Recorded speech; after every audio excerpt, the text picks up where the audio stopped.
doing Check Your Mental today.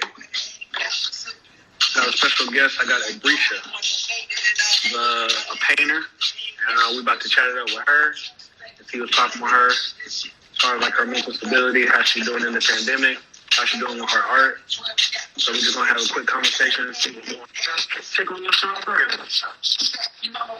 Yeah, she's great. I had a conversation with her the other day, and just let her know what's going on with checking mental. But she's great. She actually kind of inspired me on a couple of stuff because I just am not motivated at all to do art. What up? Oh, everybody coming out today. I ain't been on Instagram in a minute. Everybody want to come through. What's going on, Risha? Hey, can you hear me? I can hear you now. Okay. Yeah, I can hear you now. All right, hold on. Oh, my goodness. What's going on, girl? Nothing. You know, it's gloomy today. It's going to be like in the 60s in California, so I'm enjoying the chill. I'm chilling today. I'm glad you are, because we got that gloomy weather today. Well, I'm excited to be here. Thank you for having me. Yes. I think this is amazing what you do, and also I'm such a fan of your work. So thank you. I need a little encouragement, a little push in the direction because your work is so dope. I'm like, yo. More, please. And I'm getting to it. I just gotta get over this whole mental block that I got on as far as my art. I'm just real stagnant right now. Like actually, this one I was telling you about yesterday, this one right here. Yeah. I have to finish it, and it's just the grades are getting to me right now. Yeah. And what's my first black and white piece gonna be? Because I love color, so it's hard for me to like embrace just simple black and white. Yes. So many dope black and white paintings. I'm like, oh. Yes. But I'm like, nah. It's like you just get your fill out. This was one of these pieces for me, and I feel like I got my fill out with the concept. But as far as like when it came to actually doing it, I'm just like, I'm kind of over it. But I need to finish it for like my own mental sake. You know what I mean? So yeah, I can't wait to see it. Can't wait to showcase it. But let's go ahead and get started. So welcome to Check Your Mental. I'm glad you came in with me today.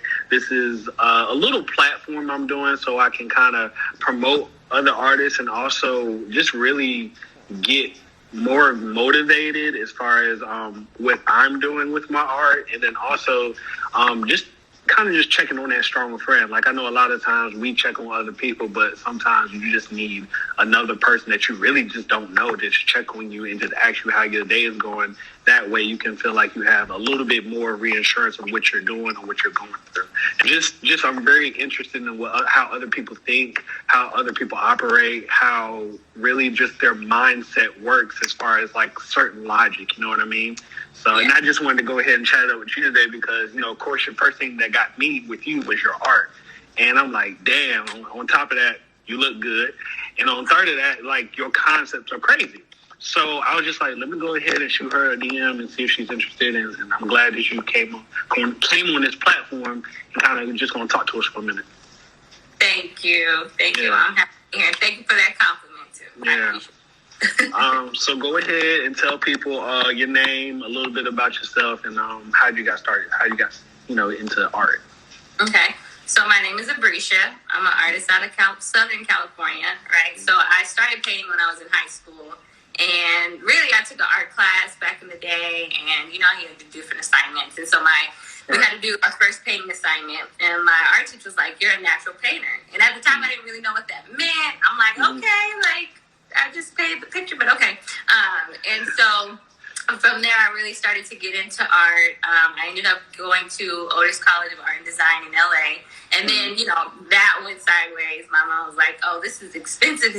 So I had to stop going. But I still always have this passion for like creating. I always have this passion for just art. And so at times I would pick it up and, start to create things, and decided at one point I would try and make it a business at some point. But I was like in my own head as far as like these fears of failure and, just artists are sensitive, right? You're putting your heart and soul, this energy that you feel out for everybody to kind of judge. And so I had my ups and my downs with art for a few years. Okay. And then eventually 4 years ago, I decided to really just lock in, pursue it as a business. I started my online art gallery, which is abrisha.com. And I started just selling my original art there. And from there, it's just been, me deciding to be this artist that I know that I am versus it being, this thing of me wanting to be accepted as an artist. And I think I struggle with that at so many points because you see these amazing artists creating artwork and you're like, I don't think I'm that good, right? Right. And so it's just like, just being yourself, being confident to be like, this is what I create as a creator. And so I'm sharing it as a gift with the world. And it doesn't really need to be judged. It doesn't need to be valued by everybody as long as I feel good when I'm creating and expressing. And so that's kind of where I'm at. And so, here I am. Just loving it, utilizing my art to kind of send messages of just positivity and self-love. Right. And so I'm excited for the journey. It definitely seems like it's been a journey for you. And I think I struggle with the idea of, how do you not get so wrapped up into the dollar amount, but then also like money is real, right? And it's a real thing that, we can attract and can build. And so it was a lot of times me wanting people to have my art, but then also having to understand my value, right? As far as today, how is your mental today? Today I feel good. I was nervous because I've never done live before.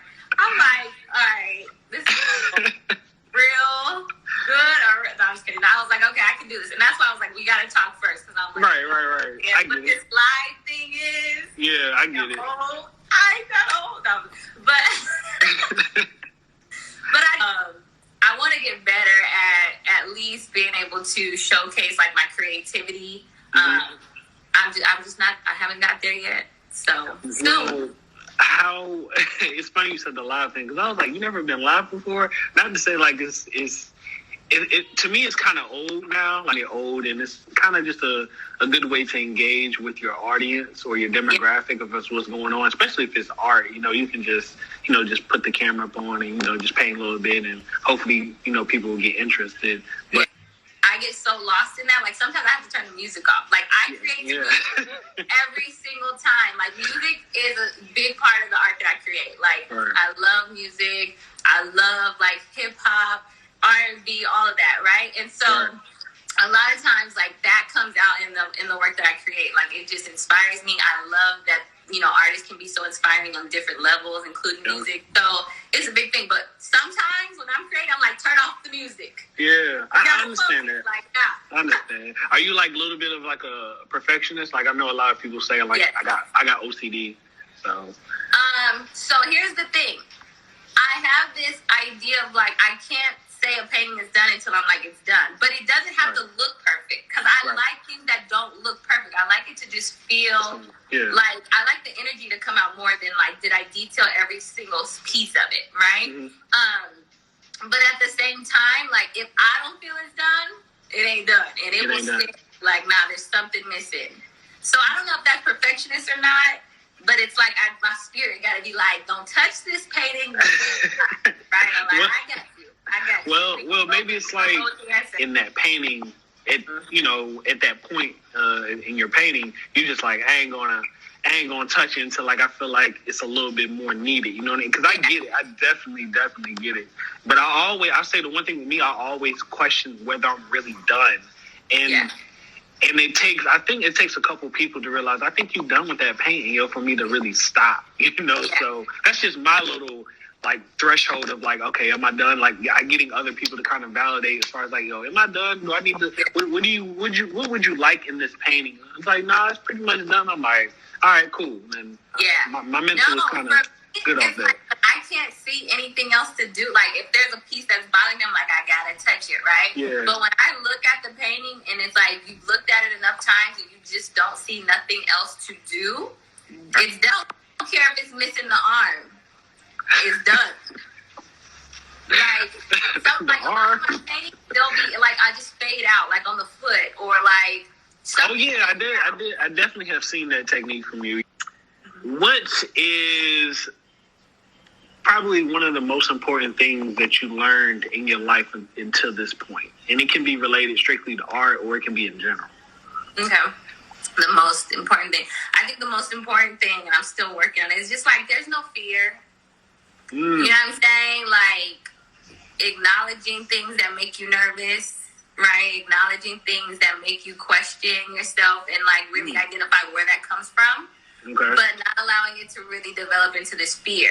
Like I've had so many fears of failure. I've had fear of like, you know, just not being good enough or like, you know, letting people down, you know, and just realizing like when I started to do the work to understand like where that comes from, fear is not real. Like you can do whatever and you really put your mind into what you decide is going to be your life, what's going to be the trajectory that you take, and you just go for it, and that's what you focus on. And be okay that fearful thoughts might pop up or like negative thoughts might pop up, and just decide not to stay in that space. You know what I'm saying? So for me, I just want to be happy and like in love with myself, right? And so in that case, I can't allow fear to continue to be something that drives everything that I do, because at the end of the day, I won't be happy with what I did in life, how I maneuver, what my legacy is, or anything like that. So yeah, people talk shit in shade room comments. I mean, it's